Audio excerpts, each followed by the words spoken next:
শ্রীঞ্জদা 13 তারিখে ডার্বি, আর সব থেকে বড় কথা এইটা ডার্বি সিএফএল এর ডার্বির শতবর্ষ এই ডার্বিটা। তো কি তুমি কতটা আশাবাদী এই ডার্বিতে মোহনবাগান ইস্ট বেঙ্গলের মধ্যে কাকে এগিয়ে রাখছো? প্রথমত দু তিনটে ইস্যু। সিএফএল এর ডার্বি একটা জিনিস ক্লিয়ার করতে চাই যে দেখুন, এটা এমবিএসজি প্রথম থেকেই বলেছে যে এটা it's a trial tournament to bring out players. তো এটাই বেশি এক্সপেক্ট করা। কিন্তু আমি একটা কথা বলছি, যারা ভাবছে যে এই দুখানা ম্যাচ রেখে ডার্বির রেজাল্ট, ডার্বি কিন্তু ডার্বি, কে ভালো খেলে ডার্বিতে, কে কতটা প্রেশার নিতে পারে, এসব অনেক ফ্যাক্টর আছে।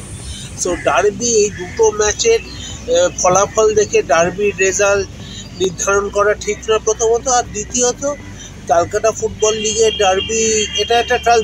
যদিও আমরা অলওয়েজই বিশ্বাস করি নামছে মোহনবাগান, সেটা জুনিয়র নামুক সিনিয়র নামুক, রংটা সবুজ মেরুন, নামটা মোহনবাগান, কিন্তু অ্যাট দ্য সেম টাইম অনেক কিছু ফ্যাক্টর ইন দেখতে হয়। তো সেইটা এই সময় দেখা উচিত।